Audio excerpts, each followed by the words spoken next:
To this date, I think I've used more than 30 different approaches for growing B2B SaaS startups over the years. And I strongly believe that using meta ads to scale B2B SaaS is just terribly underrated.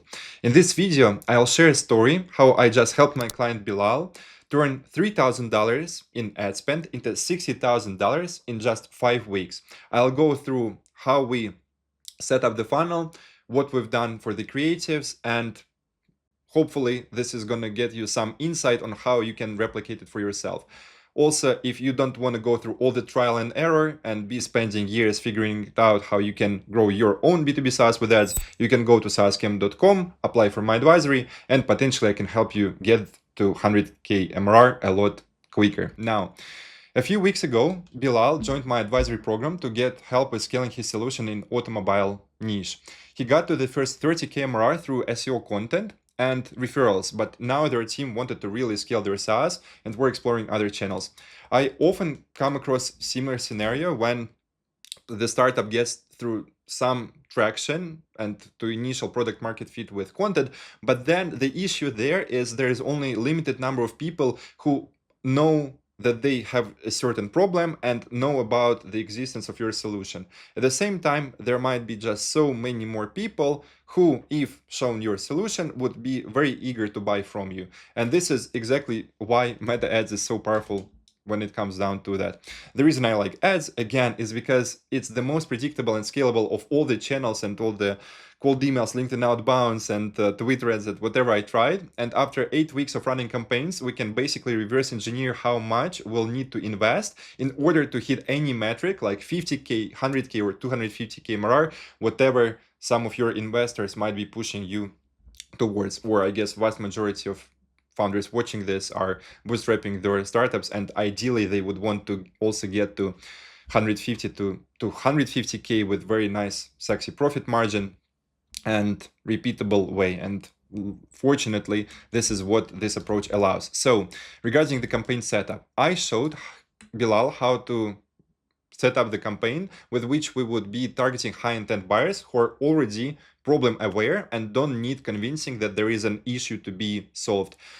I think that I fix this problem in founders campaigns 10 out of 10 times, that they have too many ads which are, let's call them creative, or in other way, vast majority of ads in their campaigns are not talking to and are not selling to the people who are already actively looking to solve the problem. And instead, they are trying to go above and beyond for some super creative ways, how to capture attention of some prospects who are barely experiencing any type of problem.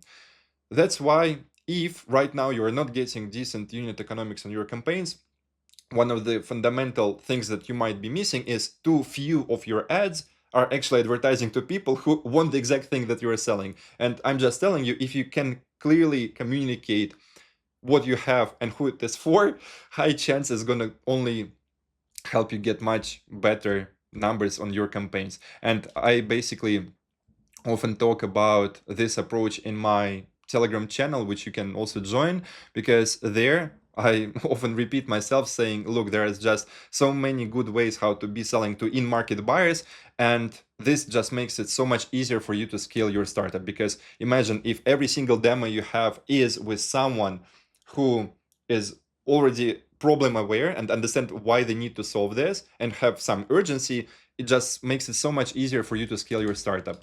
Now, next part, the secret. By the way, I often get asked the secret behind getting this 7 to 10x return on ads, and nearly in every case, it's about selling to these in-market prospects instead of trying to convince and push a million leads into your product. You don't need that. To all founders who join my program, I give a proven Canva ad templates and ad copies so they can effectively launch campaigns without hiring designers or copywriters and still get great results. Because oftentimes, especially among technical founders, they couldn't care less about understanding how to design their ads, and this is just what saves them weeks and a lot of a lot of annoying work that they find. So now the discovery. And as Bilal was finishing setting up his campaigns, I recalled that previously he had a few organic assets which brought him many conversions. I asked him to show those, and turned out that these were great testimonial and product demonstration type videos from the niche thought leaders. And I put some blurred screenshots from them on the right. The same second, I realized we must definitely use those assets. So look, the sophistication level in every industry is different. Marketing agencies and e-coms are one of the most targeted businesses in the world. So they are shown hundreds of offers each week. And so to really outcompete other SaaS solutions and service providers selling to e-com, you typically need 8.5 out of 10 level ads in terms of creativity and how well they are made. At the same time, there are some old school industries which aren't targeted by every teenager who is getting into business. And there you can get nice results even with 2 out of 10 or 3 out of 10 level ads. Now, next part. What actually happened by now?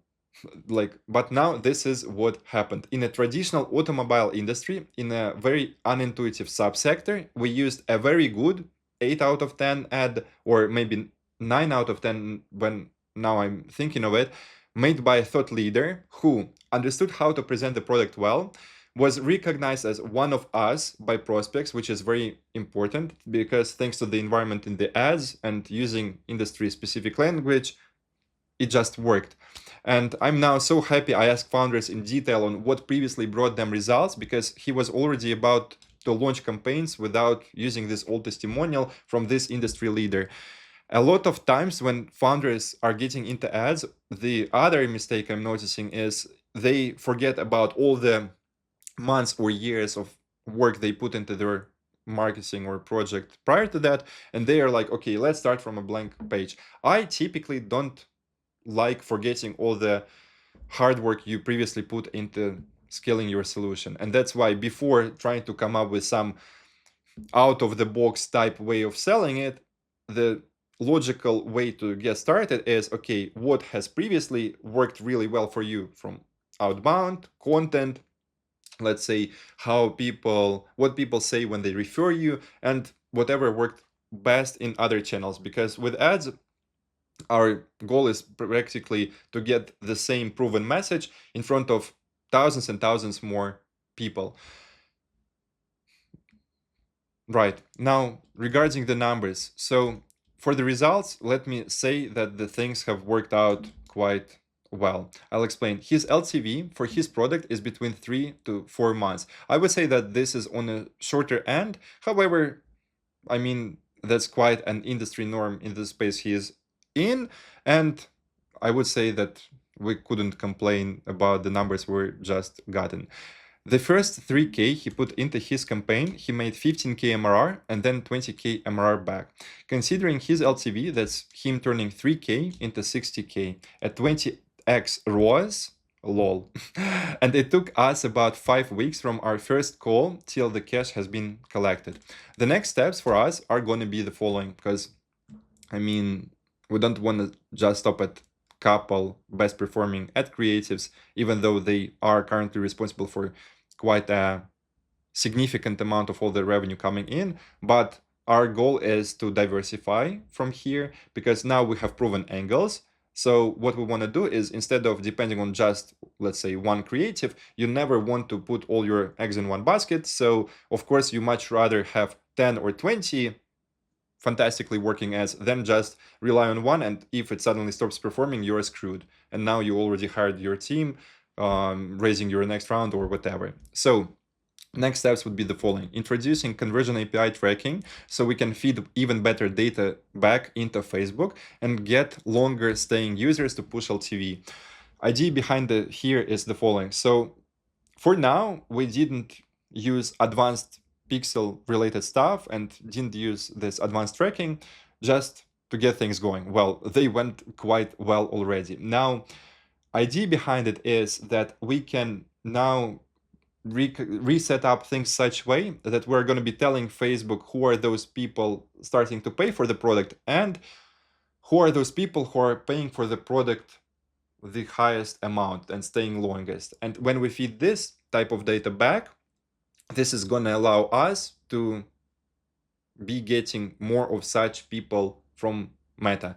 And your goal here is basically, once you have some angles which are working really well for you, you want to capitalize on that, and you want to maximize the number of identical people who you are getting from the algorithm. Next one, you want to add ABO, and what we're going to do is add ABO campaigns for horizontal testing for the proven angle. And the other one is introduce cost caps to stay within KPIs with scale spend.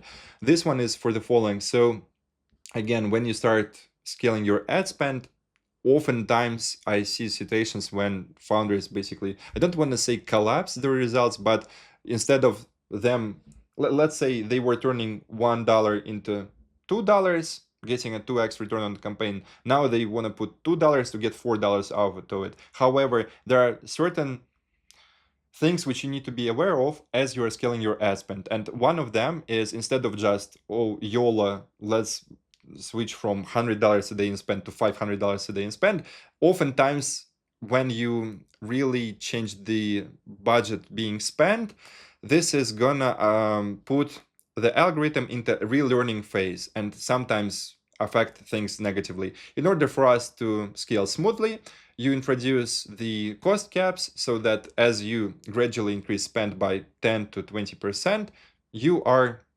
not killing the results.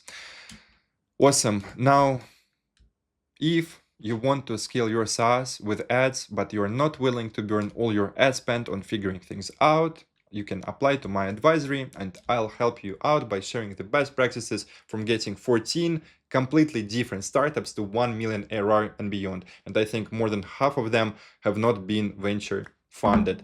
As you can imagine, well, even though I am into some sports cars and I have driven on racetrack a few times, especially loved the experience racing the Porsche 911 Turbo S. I think it's the 912 model.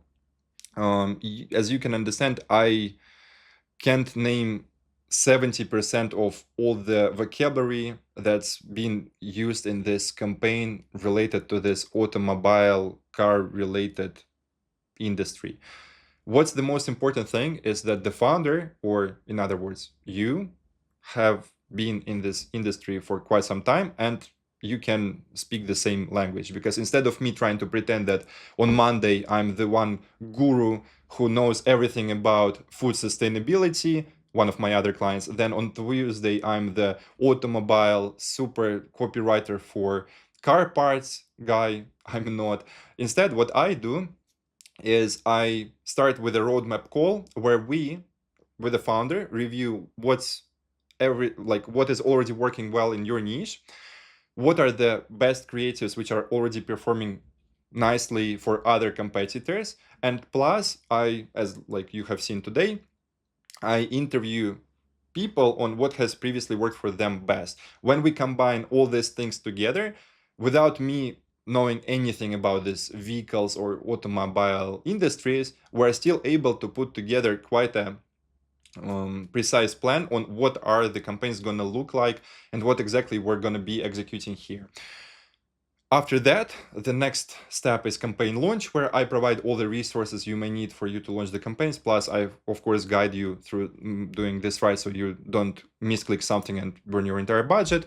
And after that, we basically find message market fit. After running your campaigns for a couple of weeks, we see what are the ad angles which work best, and then we capitalize on them later on. Sometimes it doesn't work from the first attempt, as you've seen in this video, and it takes us 2 or 3 attempts before we can start turning 3,000 into 60. However, even if it takes 3 or 4 attempts, I would say that nearly every single time the effort is, of course, worth it. Appreciate you watching this video and talk soon.